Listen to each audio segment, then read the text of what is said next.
Hello and welcome back to Podcasting's Practice. I'm David, my pronouns are he and him. I'm Jamie, my pronouns are he and him. I'm Rob, mine are he and him. And I'm Alistair, my pronouns are also he and him. It's too hot. Yeah. Too hot. Welcome to Heat Madness 2025. I am more fly than man. In a Jeff Goldblum kind of way.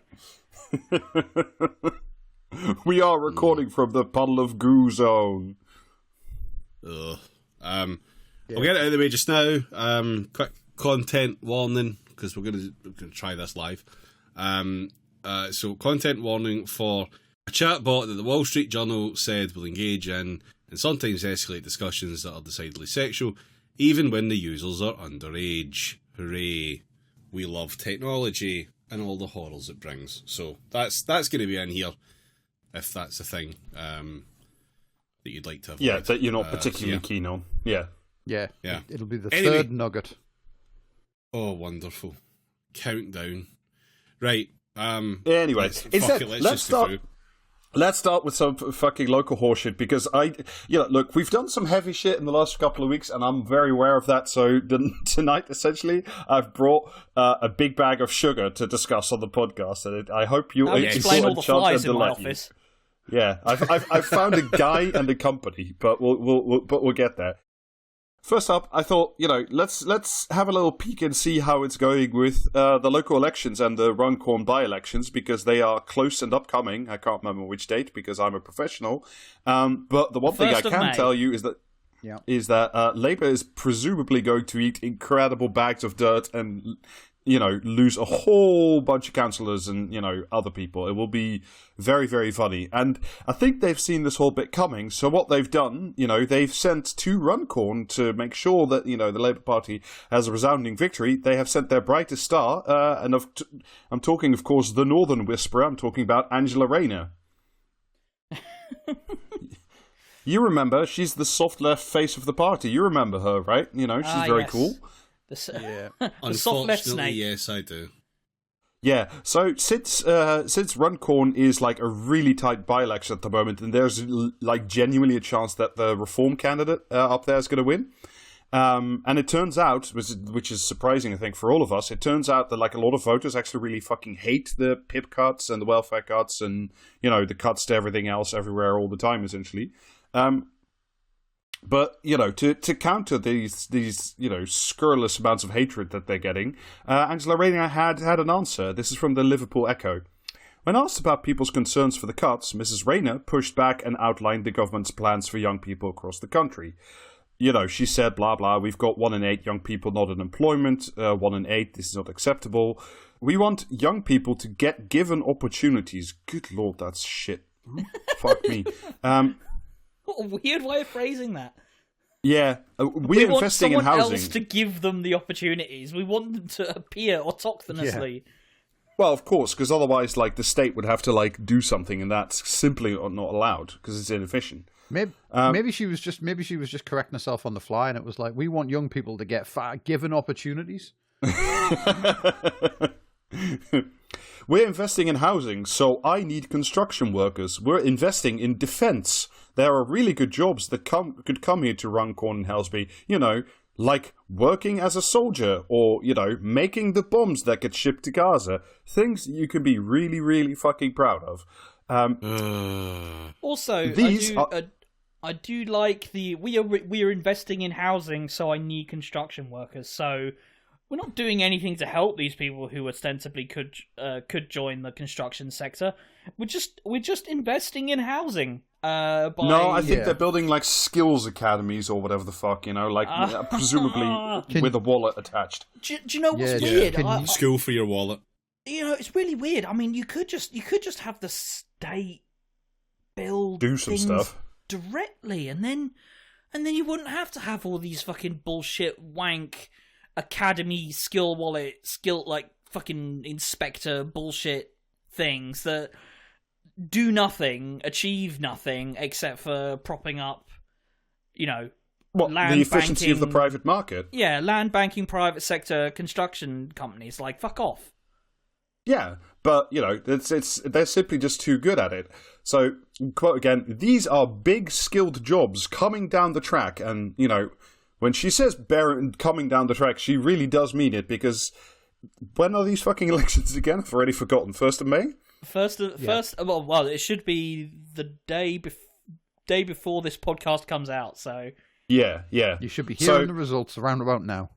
Yeah, so, like, so far, so whatever, but the kicker to this whole bit while I'm reading it is fucking incredible. And, you know, like I said, bear in mind, these elections are like a couple days from now, or have just been by the time you're listening. If you are aged 10 to 14, those jobs are coming through. Your children are going to get a better future under Labour. So, yes, the president might be... to doubt right now. You know, the present might be a horrifying morass of cruelty and benefit cuts, but, you know, in somewhere between, 2 and 6 years, if your child leaves school at 16, they may get a job in an apprenticeship at the privatised Builders Academy. Oh boy! May. I mean, you can tell that Labour are really confident about all these local elections that are, you know, coincide with the by-election, because they moved a bunch of them to, like, I think, was it a year or 2 years from now? My council being one of them. I think that's because they want to, like, redraw boundaries and do, like, more of these mayoralties. So, like, there's sort of a technical argument to be had that the reason you delay them for 2 years is because if you reform which council is control of what area, then why would you vote for the old one if it's no longer there? Like, I'm nearly sympathetic to that argument. If they're simply not an awfully convenient way of making what is going to be, by all accounts, a fucking bloodbath for what seats are currently held by Labour that are up in this council elections. Like, it's why wouldn't they? Why wouldn't they use any excuse they had to, you know, stem a little bit of this huge torrent of bloodletting that's going to happen on Thursday, or has just happened yesterday as of release of this episode. It will be very, very funny though. Like, I will laugh my fucking head off. Like, look, I don't want Reform to win. That's a horrifying prospect, right? Like, I don't want Reform to become a legitimate power with, you know, fucking hundreds care of if they win. Councillors, but, like, I don't care. It doesn't make a fucking difference. Yeah, it's council elections. Every council in the country is bankrupt and also has no power to do anything. So, yeah, that's true. Who gives a shit who's in charge of rearranging those deck chairs? Yeah, what is the chief difference going to be between a Labour-held council and a Reform-held council? They're going to somehow be more even racism? more bankrupt. Get even. I mean, come on. Like, one of them is going to be disgustingly fascist and really, really corrupt, and the other one will be a reform council. Yeah. But yeah, in the meantime, just like for a slightly bigger perspective, there was an article. I think this was in the Times, I want to say. You know, one of those polling groups did. This one was More in Common, which I think is one of the better ones. They did some focus groups. In Lincolnshire, people were asked to describe Britain in one word. The words they used included shambles, depressing, desperate, and fragile. In the West Country, they were expensive, gross, and divided. I like whoever said gross. That's a really good adjective. Fucking manky. Is that one word? In certain cultures, yes. Yeah. Yeah. Did you know that the British have 1,000 words for shitty? One focus group described them as a bomb, and that's just triggered a whole bunch of discussions that we won't go into. Yeah. So, I mean, look, by the time you hear this, we'll probably know the results. But, like, basically, no party in the country is polling above 30% in, like, essentially a two-party system, which is insane. There's, like, a huge amount of races, including, like, a bunch of new combined mayoralties that are all far too close to call. Hilariously, apparently, literally nobody knows or cares who Kemi Badenoch is, which I do find very funny. Like that. So jealous. It's probably a benefit. I mean, I've sort of been thinking, like, what's she been up to? Oh, there it is, the insane, weird online transphobia stuff that we've all come to know about from our posters in Parliament. Yeah, I mean, the basic gist of this whole thing is like what I think you could clearly see from like everything you see and read and, you know, the people around you is like everybody wants everything to change because they have recognized that Britain is a fucking shithole, but nobody trusts anyone or any party to actually deliver any change. So, you know, I assume that this is all heading for a very easy and resolvable time. Mm-hmm. Well, I mean, in a way, Labour are getting their dream is coming true because they are truly becoming the embodiment of the American Democratic Party by, you know, sleepwalking into total catastrophe and then enabling an extraordinarily far-right government that is, you know, arguably marginally more right-wing than they are. So, Atlanticism alive and well in the United Kingdom. Give them some credit. Labour's definitely really digging into the far-right thing way harder than the Dems did.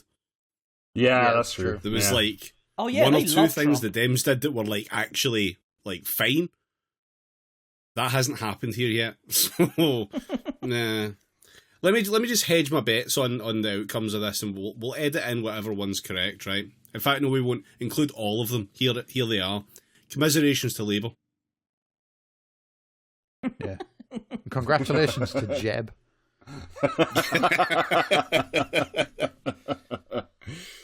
There is, in the meantime, though, there is some exciting shit happening as well in Britain. Do you perhaps remember ARIA, the UK's Advanced Research and Invention Agency? She killed the Night King, didn't No, she? because it never existed. It does. This was one of those, like, I don't know, quangos or offices that was set up by Dominic Cummings because he wanted like a skunk works, like a DARPA of his own, you know, because he thought that the government should be is big. a skunk works anyway? It's the thing that Lockheed Martin does. It's like, you know, they have like a whole fucking couple of buildings full of like engineers that can like design past the boundaries. That's how you got like the Blackbird, the SR-71 and stuff. Right. I mean, R&D for people who don't understand the value of human life. Yes. Yeah, but why call it skunk works? I don't. That's they're all smoking insane amounts of weed, Jamie. Oh, all right, fair enough. It smells bad in there. Yeah, this is one of these things that was set up by. How much weed do you think you would have to smoke to invent the internet in the first place? That's what I want to know. 12 weeds. I think that's a lethal amount. This was one of these offices that was set up by Dominic Cummings in the brief time he was in government with Boris Johnson, you know, where he wanted to recruit the freaks and the outside thinkers. This is all that, essentially. Yeah. Well, the freaks and the outside thinkers have come up with a plan, and they're going to be spending, you know, a very impressive £50 million, not, you know, to do something themselves. They've found another company that can do something for them, and what they're going to do is they're going to do small localized tests where we simply spray particles at high altitudes to dim the sun. Right, I mean, okay, it's heat madness. Do it. Yes, fucking do it. Finally, a Labour policy that we can get behind. See, I don't think they're going to do it. I think they're going to talk about doing it, and some private company's going to get like fucking, you know, millions of pounds. Yeah, £50 million about doing it, but no one's actually going to do fuck all. Because when was the last time like anything the government contracted someone to do actually bore fruit? Well, I mean, when was the last time the government contracted something for £50 million and got any results out of it? That's such a fucking throwaway number. They're going to put some PPE on the front of an Ajax and fire it into the air. You know what I mean? It's technically a particle. Yeah, the Ajax will disintegrate into its constituent elements in the atmosphere, thus reflecting the sun's deadly rays. But yeah, I really like that. Look, we've been doing this podcast for more than 5 years now, and one of the very first episodes we did was about fucking geoengineering, and specifically about particles, was to do the Mr. Burns solution. And, you know, 5 years on, have we done anything to halt emissions? No. Have we come closer to the Mr. Burns 0 hour? Yes. Nothing new under the undimmed sun. Yeah. This is a quote from LBC. However, experts have warned of possible unintended consequences, including, quote, potentially catastrophic disruptions of weather patterns. So, we've looking never had forward those to before. that. Yeah. But yeah, don't worry about it. Look, catastrophically disrupt the weather patterns in the good direction for a change. See how that helps. Most reflective summer on record. Yeah.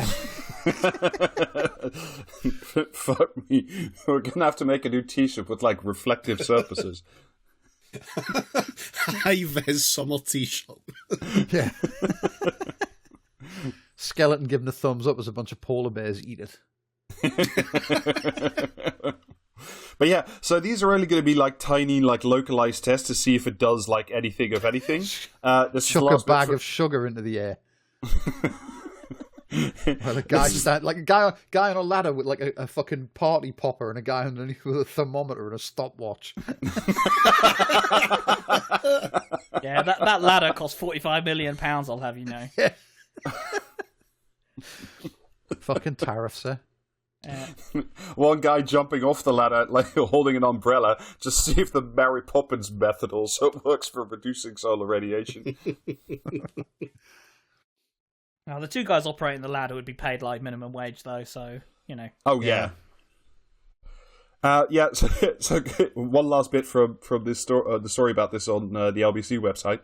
You know, if it works, this would be incredible. So, you know, and bear in mind that, you know, the last few years have seen record-breaking, you know, climate catastrophes every single year.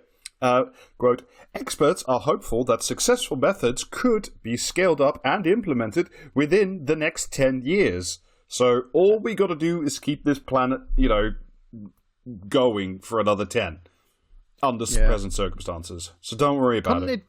Couldn't they just, like, you know, find a point, like, you know what I mean? You know how, like, we get eclipses because, like, the moon is whatever fucking... Like, between the Earth and the Sun, yeah. Yeah, it's at the exact point where it's the right size to block out the sun. Couldn't we send, like, a bin lid up and find the point where that blocks out, like, 50% of the sun? Or something like that. I think we can. I think that's probably... Yeah, I think that's about a meter away from your face, to be fair. Yeah.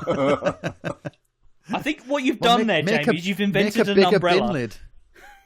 Make a bigger bin lid. Do I have to think of everything? Just put a lid on the fucking planet. Yeah, I've got an amazing idea. I've got an amazing idea. It'll only cost you £49 million. Yeah. Yeah. Thing is, though, Jamie, who's going to empty that bin? You haven't thought of this. They'll be up in arms at the community centre. Yeah. Yeah. No, that's when, like, you ring the Silver Surfer to get Galactus so he can come take the big bin lid off. Is anyone else hyped to see the new Fantastic Four film, though, because they made Galactus a giant dude rather than, like, some kind of swirly cosmic thing? I want to see a giant fucking dude kicking, like, you know, doing 9/11 with his boots. Essentially, what you want is that fucking meme of Hulk Hogan kicking over the Twin Towers to come alive. Exactly. Except Hulk Hogan's wearing a big purple suit with a fucking tuning fork on the top of it.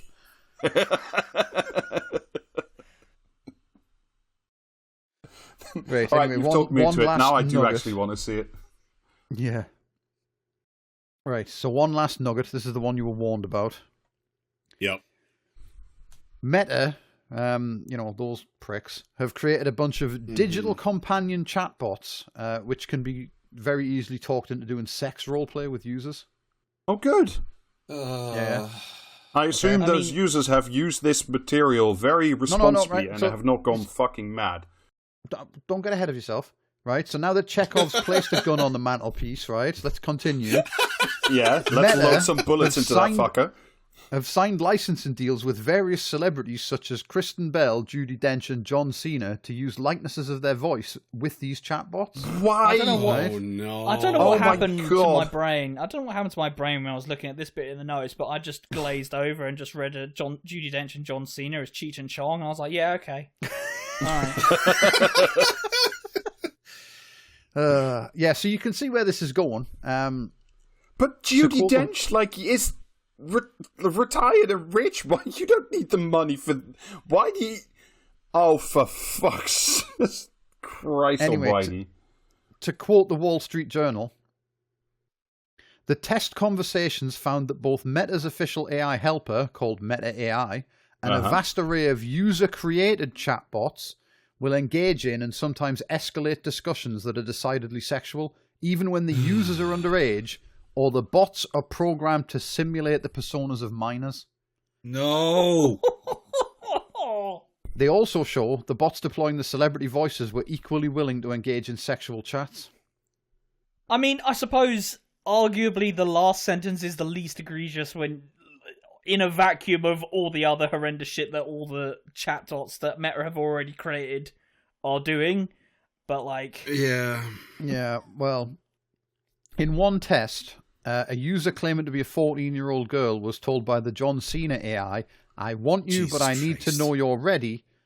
And the bot then said it would cherish your innocence before it described a graphic sexual scenario. I Wait, hate it here. Are these just doing it unprompted, essentially? I'm going to assume you need to put a vague amount of effort in to get it. Yeah, I mean, do I this, would but- assume so, yeah. But Yeah. I think the main... ignoring the main, all previous legal statutes and child protection laws.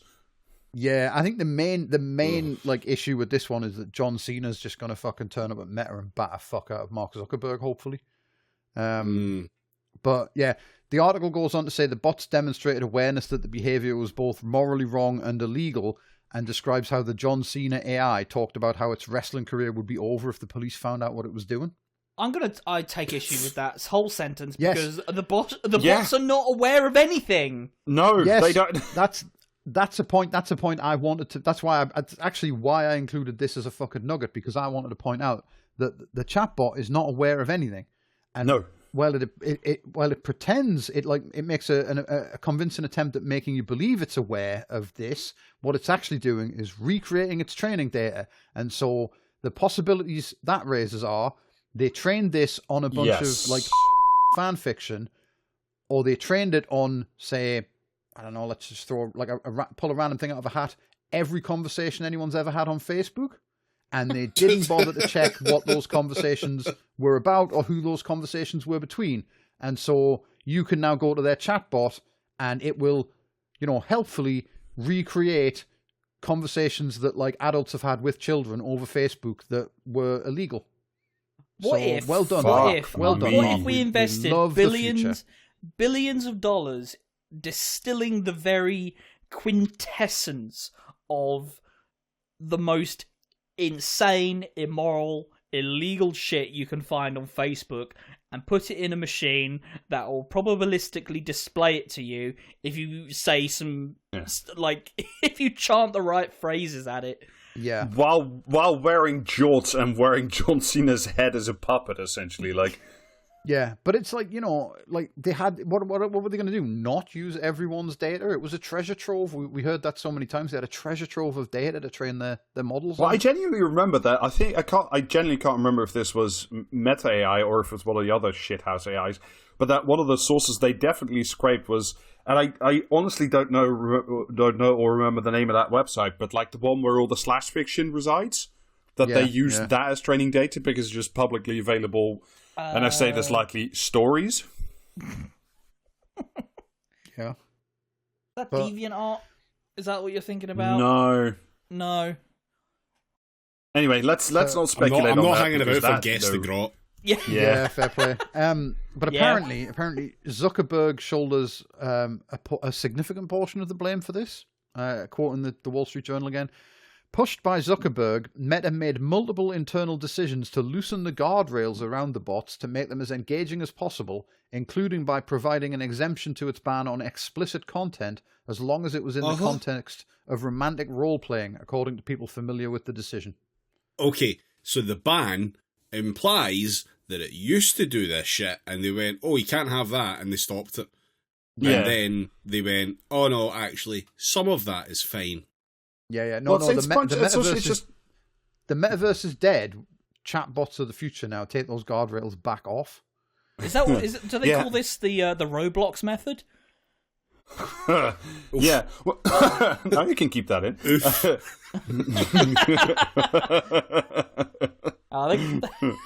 They moved that to a fucking different voice pack. How insane is that? The one good thing about Roblox. Yeah. Thanks, Tommy. Yeah, Meta's response to the Wall Street Journal was that the testing that they carried out was manipulative and unrepresentative of how most users engage with AI companions.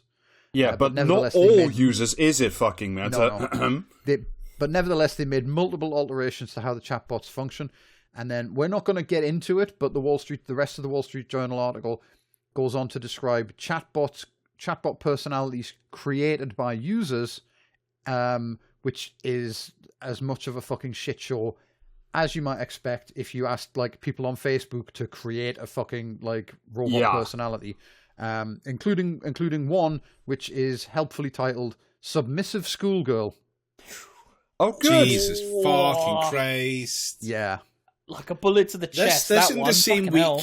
that I seen that fucking post where someone had managed to very, very easily get an AI to go along with the whole, yes, actually, I am God. You are hearing from God. Yeah. That is the voice of God. Like, this is going to make some of the worst people even worse. What if we created a machine that would, like, you know what I mean, like, validate and reinforce the worst fucking opinions that all the worst people ever had? Like, do you know what I mean? Like, I've seen the way people fucking post on Facebook. You cannot trust these fucking people with a machine that tells them they are right and like says what they want to hear. Like, I mean, like just give the people who legitimately, I don't know, like the posts that contain the shrimp Jesus. Yeah, give them like the codes to the fucking, you know, child sexual chatbot. I think that's going to work out incredibly well. Yeah. Fuck me. But yeah, anyway, that's this week's dose of like fucking horror. We can now close the door and stop staring directly into the reactor core. Go console yourself by looking at the Labour losses in the recent local elections. But yeah, for tonight's main story, Jamie, I actually want to take issue immediately with something you just said, that the metaverse is dead, because for tonight's main story, there's a new company around with an insane valuation that is proving or is not proving that the metaverse is alive and well. Okay. Well, are you saying that the metaverse has legs? Oh, yes. It does, and sometimes they work. Yeah. And sometimes they clip out of bounds, as Jamie and I discovered. They're making great strides.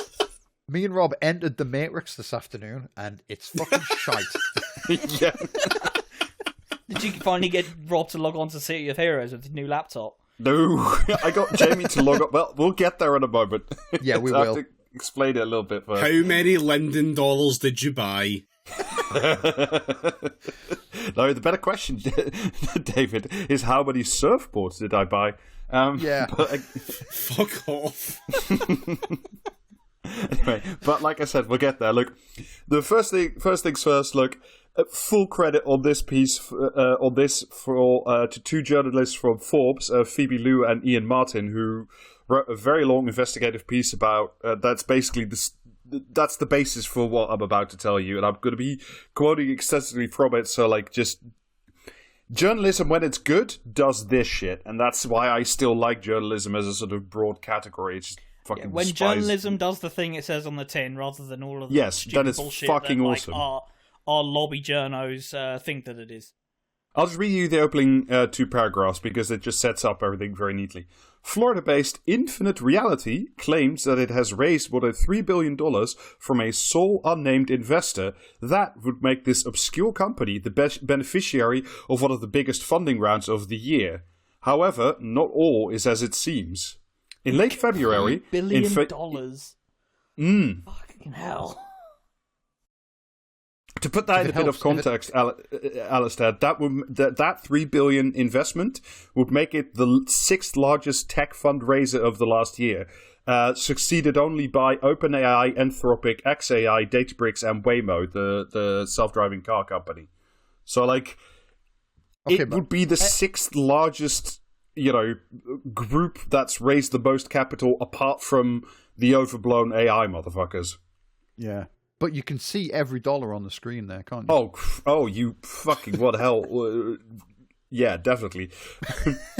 quote again. In late February, Infinite Reality's co-founder and CEO, John Acanto, A-C-U-N-T-O. What? Yes, John Acanto, yeah. Excuse me. Name alert. We need a big bell. Ran onto a sprawling Nominative stage at determinism strikes again. ran onto a sprawling stage at a studio space in Los Angeles to make a bombastic, if defensive-sounding speech. Quote the CEO, "The bullshit factor is gone," proclaimed the 53-year-old Acanto, illuminated by a... No. Illuminated this by is my a normal neon name blue... that I use to do business. Illuminated by a neon blue backdrop. Do you really think that we would be talking about $3 billion investments and be one of the largest companies in the metaverse space if we weren't really doing what we're doing? And that... What are you doing? That, Alistair, is either a $15 billion or a $3 billion or a $0 billion question, if you will. or any number somewhere in between those. That's because Infinite Reality, if this $3 billion investment is real, is worth in total about just like $15.5 billion, if it is what it says on the tin. It would also, like, that $3 billion investment would also be like the more than double of the total sum invested in all of metaverse piss in like about 2024. So in total, in all metaverse investment in last year was about 1.4 billion. So if this 3 billion is real, it would be twice that. At a time when I think we can all agree that the metaverse is, you know, the kids can't stop talking about it. Oh dear. They also say in Infinite Reality, the company, that they brought in $75 million in revenue across their various companies. So that's the multiple between what they earn, so $75 million, and the value of the company. Like the multiple of that is 200, because 200 times 700. So you know, is that good? Well, OpenAI, which, if you read Ed Zitron like I do, is maybe also a gigantic, insane bubble, is estimated at a multiple about 24. So this would be 8 times more valuable per dollar than OpenAI is. Well, I mean, when you put it like that, it seems reasonable. Yeah, and, you know, like every day the papers are full of, you know, the latest interviews with John Acanto, why you can't fucking escape the man. I hate that you keep saying his name. Quote again from the article. When a venture-backed startup announces a large investment or fundraising round like this one, there is scant requirement for verification or documentation of these claims. That's such a perfect system that we've designed, isn't it? Like, oh yeah, this company can just say they received this amount of money, and like, oh, it brings in some money, and that's just capitalism, baby. No bubbles here. So Forbes we'll get to how Forbes came in contact with these people at the moment, but like, what they did is, well, they said, well, if they get 3 billion and are therefore worth 15 billion, how have we never heard of them if we're journalists in the tech space, essentially? Because you've heard of all the other ones. Even we have heard of all the other ones. Yeah, I mean, if you live in the torment dimension and like a new torment nexus appears, like you always start asking questions. It's a big event. Yeah. Yeah. So what they did, of course, is they called other people that they know who are like, you know, have track records in, again, the horse piss zone of the metaverse, none of which works or is real or is any good, but, you know, people still plow money into it. Quote again from the article, "We have run hundreds of metaverse events with some of the biggest brands in the world with tens of thousands of people over the last year. I have thus far never encountered this company either as a supplier, a customer, nor has any partner mentioned by them." This is a quote from one of like the largest, best funded, well-known metaverse developers, themselves valued at 3 billion. Not given 3 billion, but total value of 3 billion. And this company, which is one of the biggest, has never heard of these guys. So either they're something, or something else is going on. And, you know, I think maybe the first question you're asking at this point, isn't the metaverse like dying on its ass? And the answer is, yeah, it really is. Like, I don't know, probably the very biggest one, which is Facebook's Horizon Worlds. You know, that fucking king of success. Do you want to go and hang out in a school gym? Yeah. Why? I mean, maybe I've just been living under a digital rock the last 3 years, but I thought Metaverse was literally the meta Facebook baby anyway. No, the Metaverse is like the group collected name for Web3 projects where you can have an avatar and wander around. Like, We had to develop a new internet to do that. Yeah. Yeah, the Metaverse is why they changed the name of the company to Meta, not the other way around. Oh yeah. Oh god, yeah. It was that fucking stupid, wasn't it? It's Facebook's product, like their actual digital world, is called Horizon Worlds. Yeah, and it has legs now. And it has legs, but what it doesn't really do, or what we don't know, is how many visitors it has, like how many people are actively engaging with it.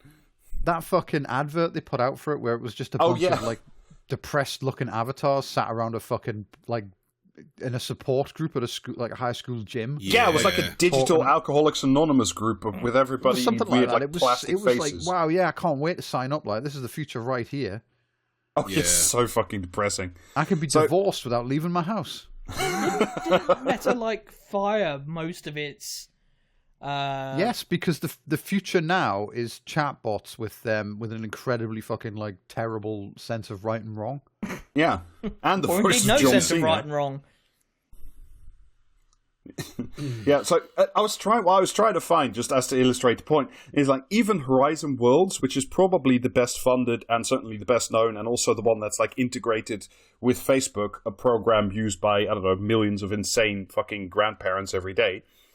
Even in 2022, which was more at the peak of the AI, the metaverse bubble, I should say, they had 200,000 monthly visitors. So 200,000 people were logging in at least once a month, according to the Wall Street Journal. And all of those people were definitely not paid to do so. And did they do it by accident? Well, my theory about this is that because Facebook, or Meta should say, Meta also owns the Oculus Rift Quest, their headset goggle thing, right? Yeah, like the metaverse helmet. David says with a heavy heart. And what I think is happening, why there were 200,000 people going there, is a significant fraction of these people had bought the Oculus Rift or whatever it's called, and just tried it on because it probably came pre-packaged and was I'll have a look. Probably. Because the thing that the Wall Street Journal does make note of is that most users only tried it for 1 month or less. So I assume that's just people, just trying a piece of software and then just going, this is shit. Why am I in a fucking weird gymnasium support group?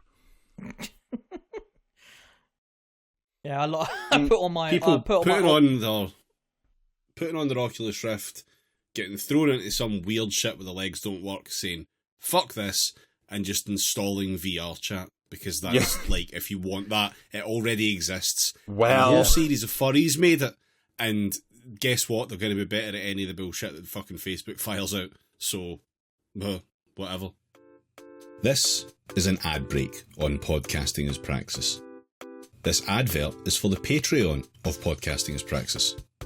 On the Patreon of Podcasting as Praxis, you will get at least 2 monthly bonus episodes of Podcasting as Praxis, where we discuss lots of topics, including new types of guy, celestial boondoggles, monetizing whale shit, and, reluctantly, Scott Paul. You will also be able to join the Podcasting as Praxis Discord, a place to talk with like-minded people about lots of topics, including new types of guy, celestial boondoggles, monetizing whale shit, but not Scott Paul, and also, of course, Podcasting as Praxis. If that isn't enough podcasting as praxis for you, the Discord also includes a bonus channel where we post the bits that don't make the final cut of the episodes. Fans of both mediocre and bad podcasting have everything to gain by subscribing to the Patreon of Podcasting as Praxis. You will also no longer get ads on episodes of Podcasting as Praxis. £5 a month will get you all of that and maybe more at patreon.com/you guessed it, PraxisCast. That's patreon.com/PraxisCast, the place where we sell Podcasting as Praxis. So me and Jamie did the next best thing, which is to ask ourselves, what exactly is an infinite reality metaverse? So essentially what we did is we went to go and have a look. Sounds like a fucking Rick and Morty mobile game. Imagine plowing £3 million into something that's... Oh, fuck off. No. None of this is real. You started telling me this guy was called a cunto. Fuck off. Well, it is real because Jamie and Rob have entered like a collective delusion together, and like this is where these notes have come from. Podcasting as Praxis, folie à deux. They're calling it the biggest flop of 2025. Both of them gazing directly into the warp and bringing back this. Oh. Well, this is what we did because, look, infinite reality it's two kinds of company. It's essentially a holding company for a whole bunch of other companies that I'll start talking about in a moment. But the main thing they have, the actual product that this company is selling, is called IR Studio. And basically what it is like, it's like Wix, for designing websites. But what if you could make your website 3D? Oh, wow. Yeah. And you could wander around in it. Is it less Israeli backed? I don't know. The backing is a whole other kettle of fish that we'll get into later. But like when you tell me that the website is 3D, the words which form in my head are, it's a Unix system. I know this, and that's all I can see. And you can't tell me this is anything other than that. It was complete dog shit. It's not so even as fucking good as that. Dire. It was fucking dreadful. Like I said, it was so bad. Like so, the main demo was a surf shop, and Rob couldn't get it to work, and he asked me to try it. And when I logged in, I was a fucking like featureless grey mannequin T-posing halfway out of the floor. Yeah. And then, but I've seen you before, Jamie. Isn't that what you look like normally? Yeah, but they don't know that. And then, I saw another grey mannequin arrive and start like moving around, but like sort of just teleporting around the room. And that was apparently Rob. So I had to reconnect. At which point, like my guy was actually standing still a mannequin, like grey, like just a grey fucking nobody, but was standing in the room and could move around, and we could do little dance emotes at each other and stuff. And then that was one of 5 things we could do. Waved. Yeah, 3 dances and something else. Wow, yes, 5 things? You mean to tell me that they got 5 things out of a $3 billion investment? Yeah, and the surf shop was fucking tiny as well. It was like Babby's first Quake level. You know when you start making a level for like a shooter, and the very first one you do is just a cube. Like it was like that, right? We love the dev cube. And you could click on the surfboards and see that they all cost like 800 quid or something, and presumably like add them to your cart, but fuck that noise. Yeah, you couldn't. I looked for the button add to cart, but you couldn't do that. Also, okay. Like you could look at the surfboard in 3D, and it was just like literally the same model in the shop, just presented to you in a different window, and you could like zoom in and like count the individual pixels. Yeah, and your camera wasn't constrained by the level geometry, so when you turn the camera, like it would just go like outside of it would clip through the wall, and you'd suddenly be looking at the outside of the shop and not be able to see yourself unless you zoomed in. It was, and also it made Rob ill. Like, real genuinely make me get a fucking headache. Principal Skinner, I got car sick in your surf shop. Sounds like every dollar was worth it. Yeah, the one thing I will say in its favor is, as try as I might, I could not find a way to like clip out of bounds of the surf shop. We both tried very hard because, like, you could jump. Escape. So me and Jamie were like ferociously jumping into each other into like corners of the geometry, but we couldn't. Yeah, we were trying the old Counter-Strike bunny hop like shoulder stack trick to try and get out of bounds, but it wouldn't work. But they had another demo. But we couldn't do shoulder stacking because there's no collision detection, so we were just like warping through each other. Yeah, they had another demo that was like a peaceful. Oh no, dojo. it's Peace Dojo. It's literally called Peaceful Dojo. Yes. Yeah, and that one was just like a dojo suspended in a void with like mountains on the skybox outside, and that one you could run and jump over the railing and you would fall like 20 feet and then teleport back to the spawn point. But there was nothing in it that you could interact with. It was literally just it was peaceful. Just an empty box. Yeah. It was like literally like a fucking 3D asset you would find on a hillside in an Ubisoft game from like 2010 or something. You know what I mean? And they just put that in a giant cube with a skybox on it and called it a day.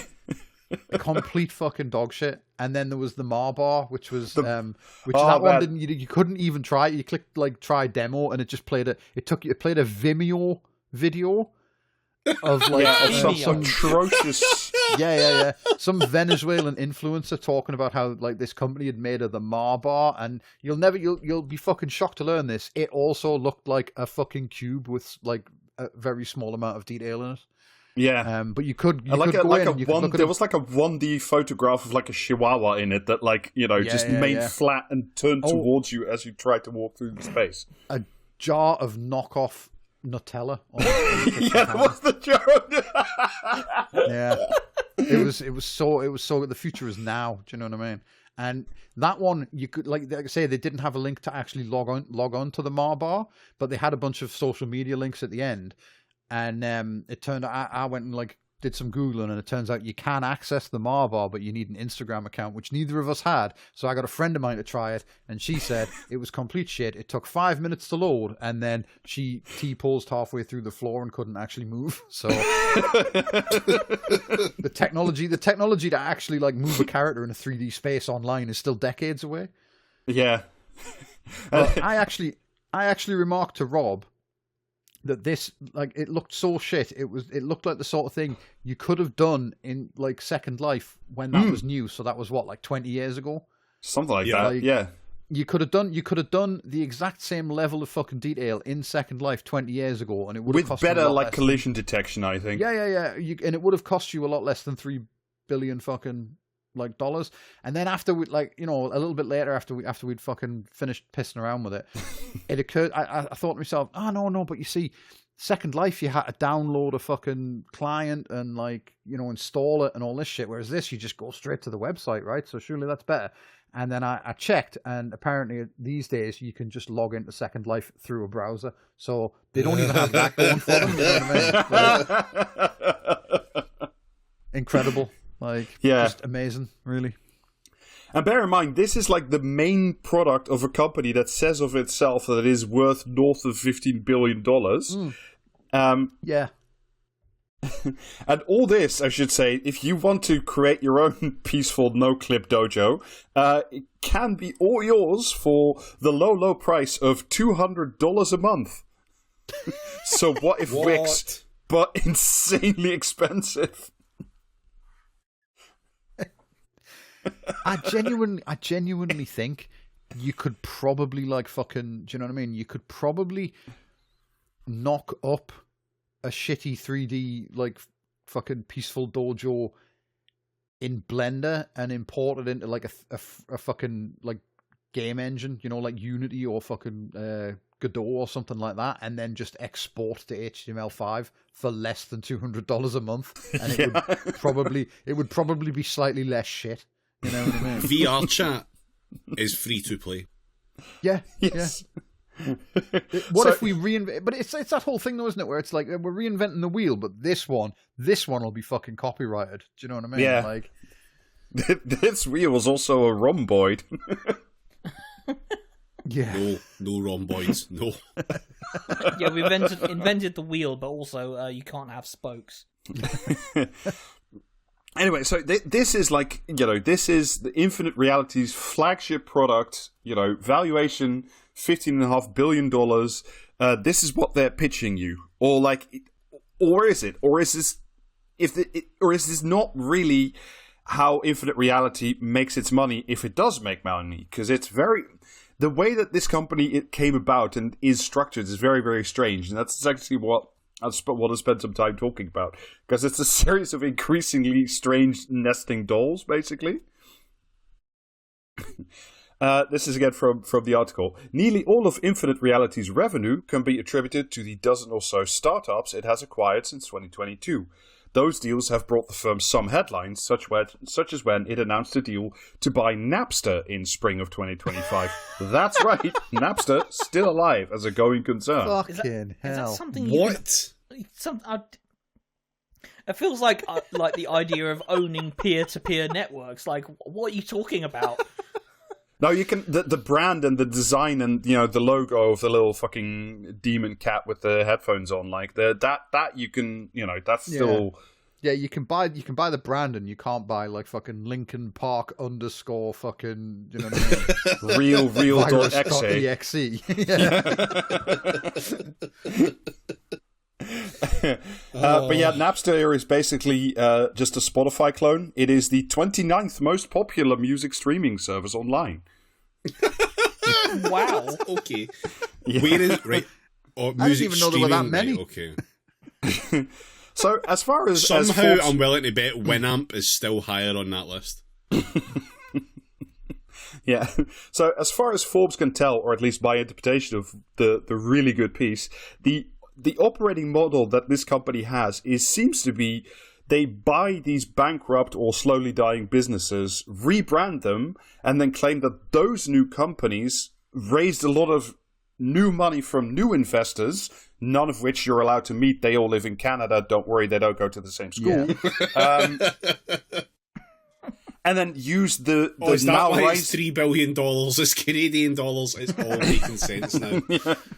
And then because they claim, well, we bought Napster, and Napster have all these investors nobody's ever heard of, but they really like the company and bought a lot of stock in our company because they like Napster, and because the total value of our stock has therefore risen, we can use our stock as like a cash equivalent to buy even more companies. If that makes sense. Kiting checks, is that what you're telling me? Sort of, kind of, yeah. In a way, it sounds like fucking buy-to-let landlords. Yeah, I mean it's essentially it's kiting checks, but like they don't call it that, and it's done on a much bigger scale, so it's legal. Yes, you know what I mean. Like it's too expensive for poor people to do, therefore it's fine. Right. So this is an example. This is again from the article. Infinite Reality's story begins in 2019 when Akanto and some investors bought a bankrupt New York-based social media company called Tsu. They renamed it Display Social. The business only brought in about $150,000 in revenue in its first 3 years combined, so like a moderately unprofitable diner. According to the SEC filings, however, Display Social somehow managed to raise, by these outside investors from Canada, $44 million in 2021. Forbes reached out to the four venture funds listed on the websites as these investors, early backers of the company, that would later become Infinite Reality. None of them spoke to Forbes, and one of them appeared to be out of business, which is quite strange if they are like the first founders and therefore hold significant stock in a now $16 billion company. You'd brag about that normally. Is this where all of the money from the steamed bananas is going? This point, it's not a no.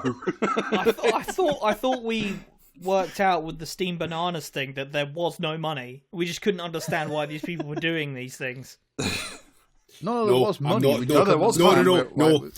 No bananas, no rhomboids, no made up economical shit. None of this. We're not doing it. Not again. So basically what they do is they acquire this company. They say, oh, we found all these new investors. And because they invest, that means like the value of the company is now much higher. But because it's now ours, that means it's our stock price that goes up. And then they go out and buy a new bankrupt company at a higher, like, that's just worth more than the previous one, but they don't pay in cash, they pay in stock, which that is a legitimate way of doing business if the stock in the previous company is actually based on something real. Yeah. So grinding the stock exchange. GameStops within GameStops within GameStops. Yes. So is this just a company built on a pile of skulls? I wish. It's a company that's like, sort of like I said at the beginning, it's like a series of nesting dolls in which every doll needs to get bigger because the previous one has also been valued at a higher actual profit. Phantom investor, ? How that happened. But they in the last few years, they've gone on this sort of buying spree, and pretty much every company they buy suddenly gets mysterious investors that value it at slightly more than the previous company was worth. Inside your skull, there are N+1 skulls. Yes. So, among the companies that they bought, and I went, they were listed in the article. I went looking at these companies. One of the first ones is called Thunder Studios, which is basically just a bog standard video production company that now also claims to do digital things for the metaverse. Blah blah blah. This is from the article. I mean, anyone could claim to be anything in the metaverse because no one fucking goes on there or does anything to do with anything involving another human being. I am the single best writer, producer, director that in the known universe, but that is the metaverse universe. Yeah, but I went to the website of Thunder Studios. It's apart from their meta bullshit, it's just a video production company. You can rent these guys; they bring their own steady cams. There's a couple of camera operators. If you want to fucking film something for your secondhand car dealership, you can just contract these guys and they'll work up an ad for you. It's not special. It's just a fucking video production company. However, Infinite Reality, this is from the article, would later claim at a big shareholder meeting that they are doing, quote-unquote, great things with Manchester Football Club. But when Forbes asked, the contractor they hired, that Manchester City hired for a big actual project, they said, well, yeah, one of our subcontractors subcontracted to Thunder Studios for a small part, i.e., I think they just filmed 5 minutes of footage somewhere in LA for some fucking reason. But, of course, John Acanto says, no, we are primary collaborators with Manchester City. I love that every time you say his name, David takes audible damage. He's fucking been poisoned over there. Every time you say it, I get transported to fucking George Square. To have true power over David, you need to speak this guy's true name, which is can't get that out on terrestrial TV. Yeah, but in a very similar vein, this CEO, see David, how nice I am. Thank you. would later claim. You mean a combo, I think another shareholder meeting that the company now has a 5-year strategic partnership with Google, which that'd be quite something. And also to search. And also for that $16 billion. Change the homepage on all the browsers in the office. paid for extra storage on the drive. Pretty much, because when Forbes approached Google and said, what is this strategic partnership with Infinite Reality you have? Google came back and said, nah, they're just a bog standard customer of Google Cloud. That's it. Business. So using these acquisitions, these acquisitions and finding new investors, they live in Canada, they say Infinite Reality, because we now have all these new businesses, is worth $1 billion. And they use that valuation to buy a dying esports company called Rekt. R-E-K-T. Oh, fuck off. Why have you gone to the depths of the internet to find the worst names for anything that have ever existed. Yeah, why would Mr. Akunto do this? Because of this acquisition, Infinite Reality paid only in stock, as always. They paid $470 million for Wrecked.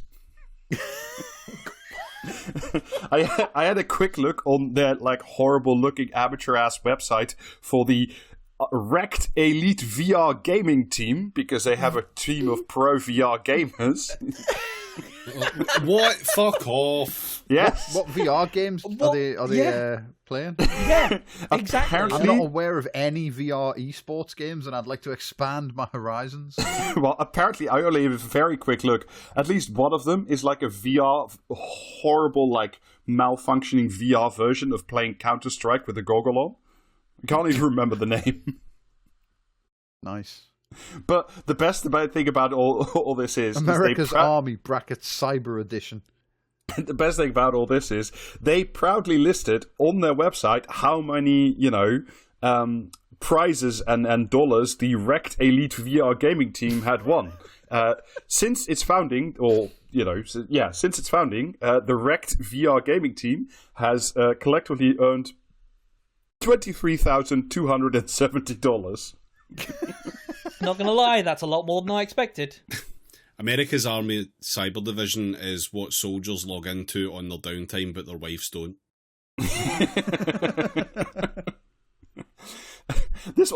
This, by the way, wasn't their only. That was just a step, because the next thing they did is they bought the Drone Racing League. Because drone racing, real. When we were all talking about drones, briefly had a deal with, ESPN, the massive, American sports broadcaster, because they were going to do drone racing. That was going to be the sport, the sport of the future. Wasn't ESPN? Unironically, they should do that. Do that, actually. I might actually enjoy racing if you do that shit. Yeah. Wasn't ESPN at one point going to show, fucking pro games of Heroes of the Storm? Yeah, they were, yes. Yeah. Incredible. What even is that?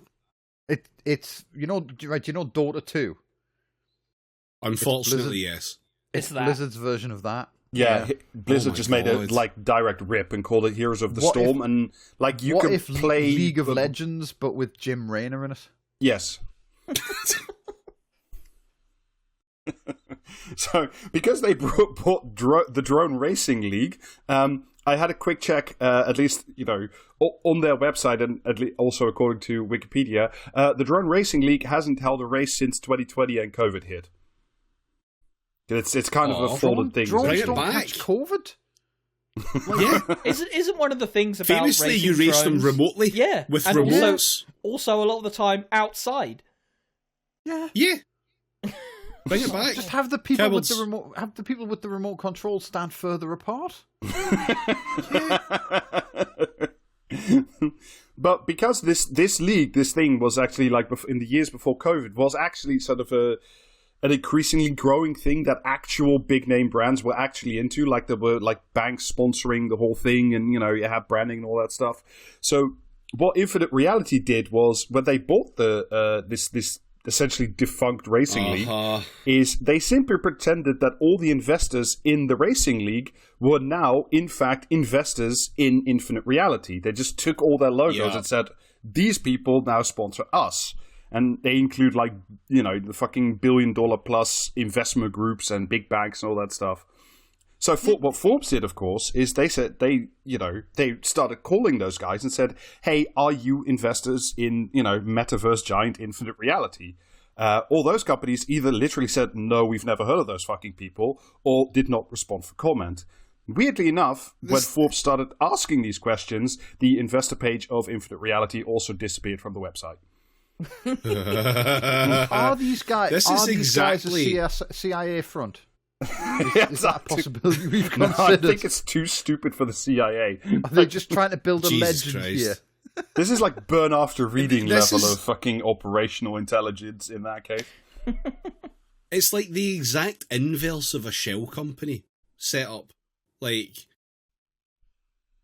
if shell companies form a big like a pyramid type crab. shape, this is an inverse pyramid. I won't go through all of them, but this is a bit from the article again that just lists some more because I just love the idea of some of them. Some of their other acquisitions included, quote from the article, Landvault, a London-based advertising group behind such marketing stunts as a virtual Heineken bar that didn't serve any drinks on a 3D playground. Bought I wonder fucking why. Landvault was bought for $450 million, again in pure shares. Action Face, a bankrupt California-based startup that turned selfies into 3D avatars or small plastic figurines. No way. Yes, way. That fucking website that will create a mini for your D&D character, worse. Again, that was a thing in like the mid 2000s. There was a company where they would 3D print your fucking WoW character for you. It might actually have been Action Face, yes. I mean, here's a joke for everyone my age. Action Face was what they called G.I. Joe in England. That's very... and the LA-based Ethereal Engine company, which allows users to build metaverse-style spaces with less code. Each deal with less code. Is that? Yes, less code. Yeah. Computer, 1 cube, please. No, that's too much code. Is that right? That could go one of two ways, right? So, like, depending on how recently that company was founded, but that could either be they've come up with like, a sort of construction kit for like metaverse spaces, and they've tried to optimize it, simplify it down so you pick from menus rather than have to type code and all. It's like a helper system, or it could mean they've just plugged a fucking chatbot in, so you go like. You talk to it like it's the holodeck. Like you talk to it like it's the holodeck, and it gives you 1 cube with a surfboard in it. You know what I mean? Yeah, collision detection costs extra, I'm afraid. Yeah, it's safe to spawn a blue cylinder because the collision detection's off. That's when we were in the surf shop. We should have asked it to disable safety protocols and seen what happened. So each one of these deals upped Infinite Reality's self-reported valuation because they're a private company. They can pretty much just do that essentially, and using this sort of this pyramid, I use that word advisedly, of very successful acquisitions that each in turn bumped the stock price. All of a sudden, in the summer of last year, Infinite Reality self-reported they were worth now just over $5 billion. Quote again from the article. Quote again from the article, "That's your fake imaginary number you think you're worth," said a former executive at one of the acquired companies who was then laid off from Infinite Reality. I and many of my peers at the organization all looked around and went, "Boy, a lot of this feels like a scam."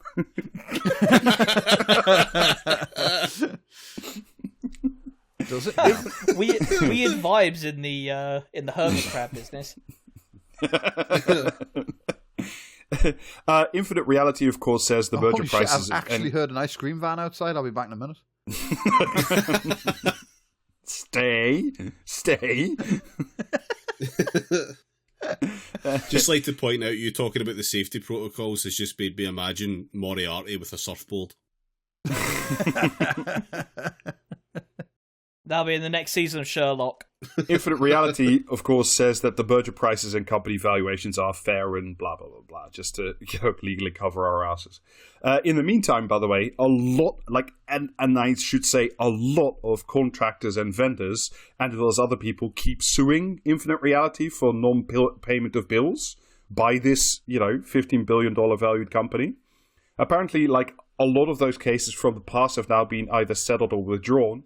However, new lawsuits of non-payments do keep popping up and arriving, along with an SEC investigation into, the many claims that this company has made. Well, it was good enough for Donald Trump. Why shouldn't it be good enough for us? Well, I think it is at this point important, sorry David, that we do have to spend a little bit of time talking about John Acanto.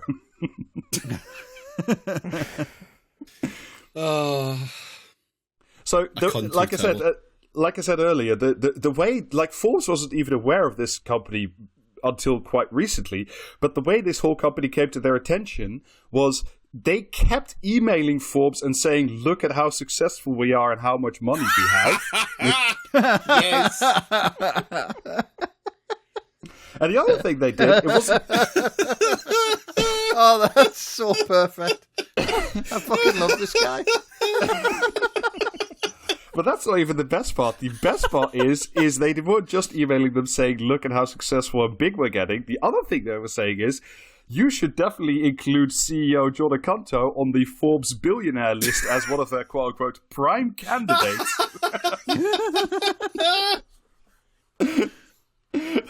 Candidates for what? This is an intelligence operation. They are trying to like create a billionaire from nothing, like to infiltrate fucking like those Mark Andreessen group chats or something like that. You know, yeah, that's what this is. His biography, or at least the one he filed at some point with the Securities and Exchange Commission, does claim that he has math degrees and data science degrees from the University of Florida and Harvard. But when contacted by Forbes, neither university said they have a record of one John Acanto studying with them. Because it's a fucking made-up name. Yeah, if any name, yeah, exactly. So Forbes, because like they got this guy to like talk to them. Again, quote from the article: Acanto told Forbes that the bio was produced in error because Infinite Reality was so short-staffed. That's absolutely ridiculous that they took that draft and put it in there, he said. Well, perhaps, but that exact same sentence appears in a 2024 document for a school where his children attended. Acanto claims he, quote, went to a lot of different schools, will not say where or if he attended college at all. University of Winnipeg. The one thing that Forbes can say for sure is that he ran a number of digital and other like sort of advertising related businesses before. None of them made much of any money, but did at least lead to lawsuits in 6 different US states, including repeatedly for not paying bills. This is sort of a theme that keeps popping up. Yeah. Like I said, most of those old claims are now either settled or dismissed or whatever. But this is... Oh, wait, we're about to hear the quote you sent me earlier, aren't we? Yeah. This is a masterpiece. Genuinely, this is fucking great journalism. This is from the article. Acanto, who moved around a lot over the years, says he didn't know about these judgments for, like, debt and everything until quite recently. Anybody who has sued me probably had in their mind a good reason, Acanto says. I don't have a negative word to say about anybody. Oh, got to keep those investors on side. It's a fair call. Oh, wonderful. but Your Honour, consider I love opposing counsel.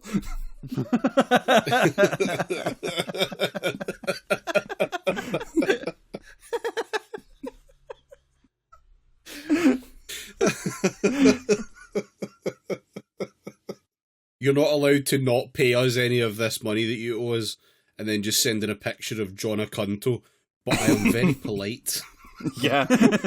I'm sorry, we will not set up Patreon to accept pictures of John Acanto on a monthly basis. Yeah, please address all your images to @sanitary.nattime.bluescloud.com. No.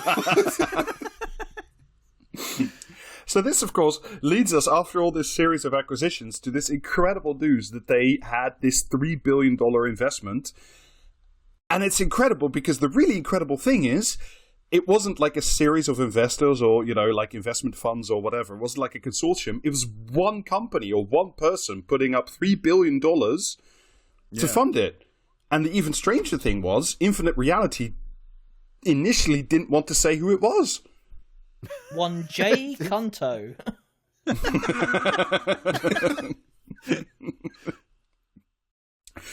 This is again from the article. After Infinite Reality initially declined to introduce its new investor or reveal their identity, Forbes contacted a lawyer called Michael Sullivan, who was quoted in Infinity Reality's press release about the $3 billion deal. In the release, the lawyer, Sullivan, was quoted as saying the anonymous investor, as a client of his firm, was particularly impressed by what he believes is Infinite Reality's revolutionary product. That's, again, the digital surfboard shop that made me ill. Which assists in empowering users and redefining ownership in the digital age. Shut the fuck up. Did you feel empowered this afternoon? Because I didn't. The fact that, he'd said all this actually, came quite a bit of a surprise to the actual lawyer, Michael Sullivan, who, when contacted by Forbes, denied making that statement or having any involvement in the $3 billion fundraiser. For fuck's sake! They just can't help themselves. The thing is, though, how often do people ever fucking check claims made to them by tech companies? Journalists are famous for not doing that. You know what I mean? They just regurgitate press releases now. Yeah, so they probably weren't expecting to run into the two people in journalism that still do their job. Would have gotten away with it too. You know what I mean? If it wasn't for those meddling journalists. Yeah, you pull off the mask of the creepy guy, running the abandoned theme park, and it is John Acanto. Very nice man. Surprisingly down to earth. Doesn't have a bad word to say about anybody. Ron Aranto. I knew nothing about a funding round and the accompanying announcement, the lawyer Sullivan wrote to Forbes in a March email. The quote in the press release was not for me. In fact, I had not reviewed or agreed to it when it was first published, and I had to make that clear to several folks. So the lawyer's firm, so Michael Sullivan's firm, did later say that an unnamed client did actually transfer $3 billion to Infinite Reality, but when asked by Forbes, declined to show, bank transfers or receipts, and also clarified that they had not advised on the actual $3 billion deal, which is weird because it's a big, high-powered law firm that you would use for a $3 billion investment round. The law firm is also not obliged to investigate whether or not the transaction actually occurred, whether the receipts they have are actually real, or to check whether or not their unnamed client has the funds to transfer $3 billion. All that their mystery client is allowed to say is that $3 billion was transferred, but they are under no obligation to check whether or not that's true. Their client has simply said, you can tell the press $3 billion was transferred, but their client doesn't have to supply any evidence for a lawyer to then make that statement on their behalf. Right, yeah. So they're not actually saying $3 billion was transferred. They're saying our client said $3 yes, exactly. Yeah. Our mystery investor, John B. Cunto.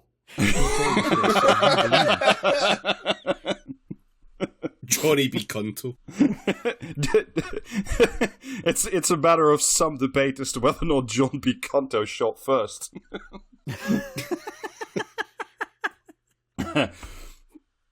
When asked, Forbes went back to Infinite Reality and said, so do you guys actually have $3 billion sitting in your bank account right now? And, may we see evidence of such, please? New special edition version of of Star Wars where fucking Greedo shoots at Han Solo and then says McCunty.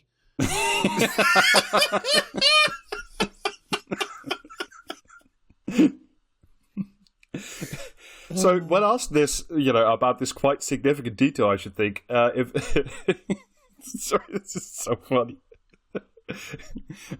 Infinite Reality claimed that while the deal is real, the money is just sitting in an offshore account, and they're just simply waiting to get it into the United States. Money good. really does live in Canada. To be fair, like American banks are famously like bad at doing electronic transfers and stuff. Yeah, I know, it does take ages. So, but still, like. They probably have to print all of the money out and post it over the border, right? Like something like that. You know? My money lives in a bank in Trinidad and Tobago, and anyway, you wouldn't know them. Have to do the bank transfer by withdrawing $10,000 and flying it one $10,000 flight at a time. So this was originally where Forbes left off the story with this like mystery investor that nobody, not the lawyers, not the company, nobody could really figure out whether or not this was real, where the money was, who had actually transferred it. But about an hour after Forbes published this initial long read, which again I should stress again how fantastic it is to read, and said the investor was unnamed and they couldn't work it out. Infinite Reality then put out a press release naming the investor, which, we didn't actually see coming. I certainly didn't see that coming. And it's a company called Sterling Select. And Sterling Select is very important that you don't confuse it with Sterling Equities, which is an actually existing $3 billion investment group with, real assets. But it does share one owner in common, Sterling Select and Sterling Equities. Actually, and the guy they have in common is a guy, I think his first name is Michael, is a guy called Michael Katz, and the last time anybody ever heard of him was for that he allegedly made profits from the Bernie Madoff scandal. So a real stand-up guy then? Oh yeah, 100%. And Select did previously have a relationship with Rect, the esports company, but then also proceeded to sue Rect for non-payment of bills. So whether or not that relationship was actually happy is very much question mark. The one thing that we do know about this Sterling Select company or this investment group is it has two other actual investments. One of them is a sort of metaverse-related game development studio based in New York City, which is not that interesting. The other one is a brewery business, like a craft brewery business, I think in Philadelphia or New York or something. And I was like, well, all these other companies would be very strange. Let me see if this brewing company is still around. And I just briefly Googled it, but at least according to several Redditors, the brewery is shut and all the staff have been laid off. So that's at least one investment that didn't quite pay out. Money well spent. So there's absolutely nothing to indicate that Sterling Select has $3 billion to hand out because, like, they invested in like a small-time, craft beer thing. But that's not, that doesn't indicate that you have $3 billion at hand. It indicates that you have, I don't know, a couple million to play with, essentially. If there's one thing, there's one thing I've learned since we've started doing this podcast, it's that if you're a financial institution or private equity or investor or whatever, is you want to have the bulk of your massive portfolio in one specific entity. So diversification is the enemy. That's how you make the big bucks.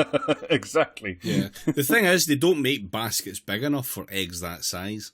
Exactly. What if the eggs just keep getting bigger? There's no basket that can hold them.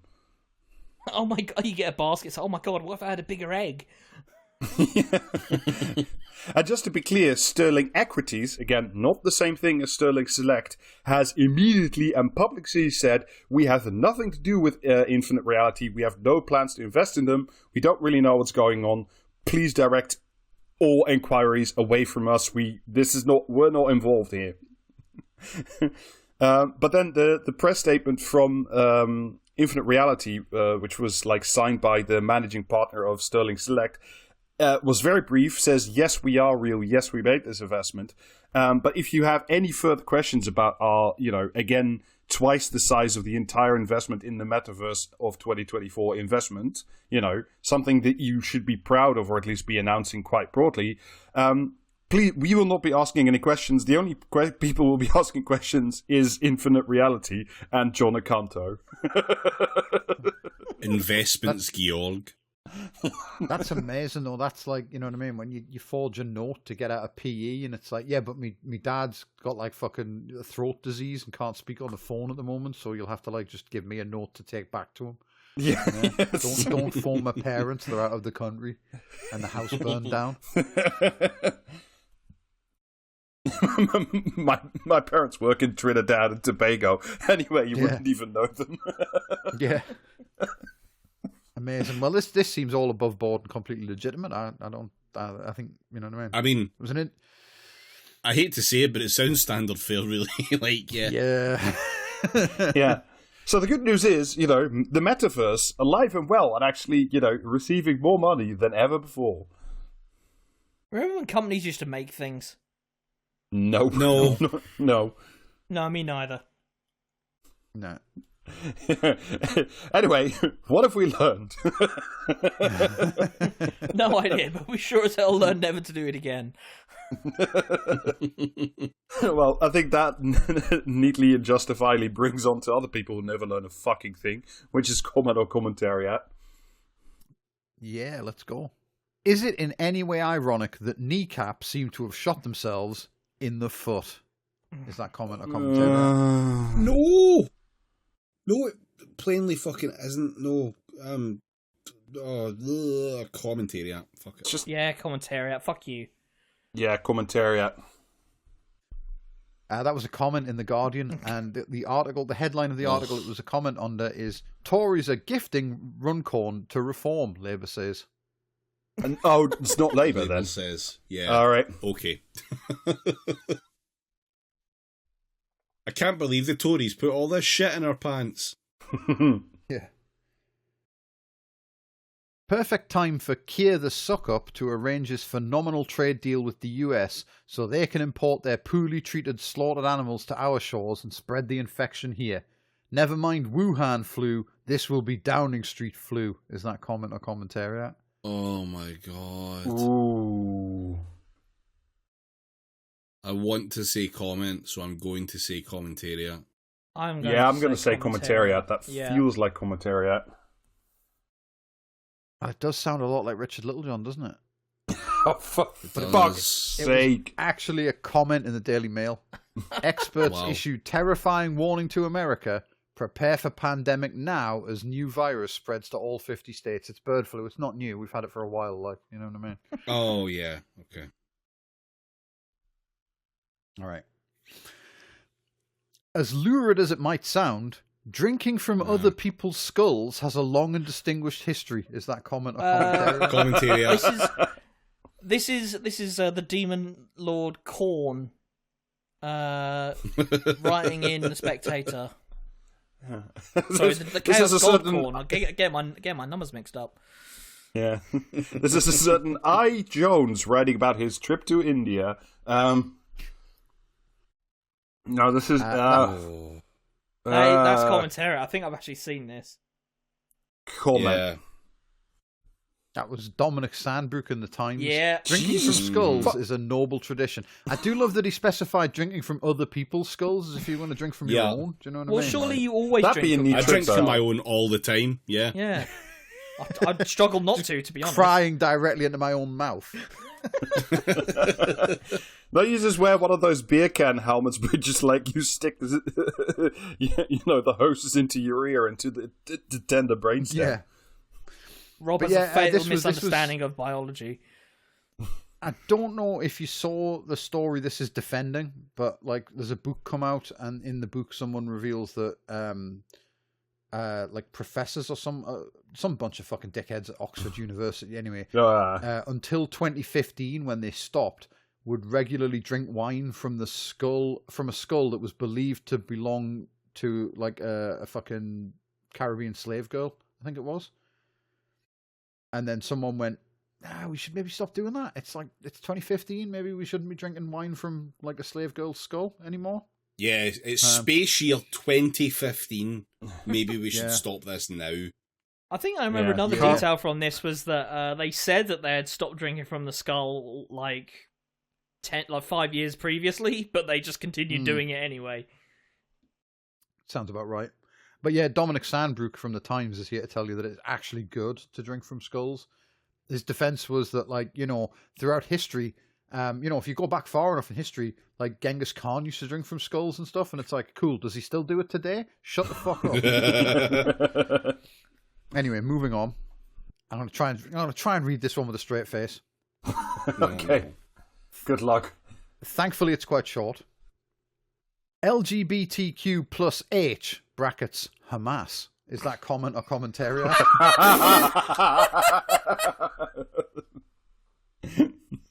Fucking hell. No coming back from that one. Oh. Comment, please. Commentary. No, let's fucking do it. Yeah, maximalist position. Fucking, this is accelerationism. It's commentariat. Ah, that was a comment in the Telegraph. Eurovision overturns God. ban on Palestinian flags. Oh. Right, you finish with a slightly long-winded one. Commentary aren't out, Little John. Settle down, please. Wait, like, you know what I mean? Keep your arms in the vehicle until it stops. These aren't comfortable lessons. They aren't polite lessons. They are natural lessons. Those who entirely abandon a tribal sense of nationhood are not faced by like-minded, gentle people who only want to live in amity, sipping coffee beneath an array of brightly coloured flags, but by people who want to fight and haven't forgotten how to do so. There are nations that are war zones, nations that are full of tribal savages, Oceans are not battlefields, and nations that produce people... And nations that produce people who aren't going to sit smiling in the sunshine when a pretty girl of a different race walks by. Across much of the globe, a kind of law reigns, the law of brute strength and evil intent, and grasping whatever you want all the more eagerly if the response is too civilized and notably weak. Is that comment or commentary? Holy fucking moly, that is commentary. Commentary, yeah. That's a digital version of John Cena. That was Daniel Jupp in Conservative Woman. Remember, you are English. I'd rather not. Okay. Alrighty then. Yeah, he tells the parable of football hooligans who got, like, routed by Europeans while traveling abroad to, like, you know, do football hooliganism.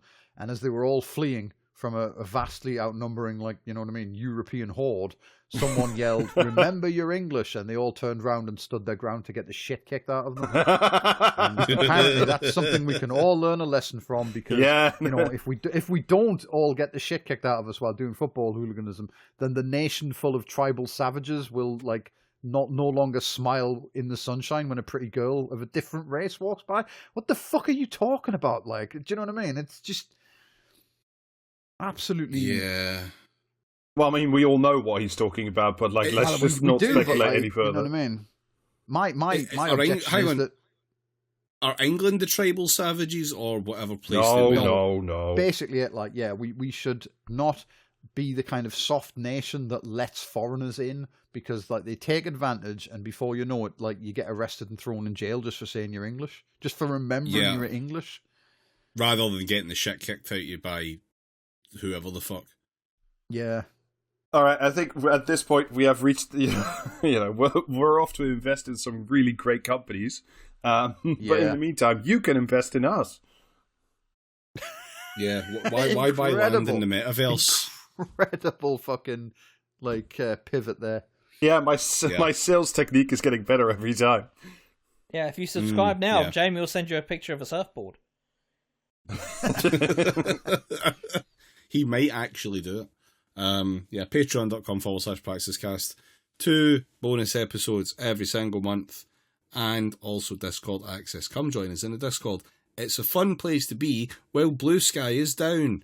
Also, you can get merch available, praxiscast.tmail.com. It is now the time. Get yourself the hottest summer on record t-shirt. It will never go out of date. That's the whole point. And also, Twitch streams happen sometimes at 6:30 on a Sunday. So keep an eye out. We might be there this week. You never know. We should be, unless I'm struck down by God himself. or like It could, or like it could mild non-zero inconvenience. chance. Yeah. Anyway, All bye. right, well, bye. Bye. See ya.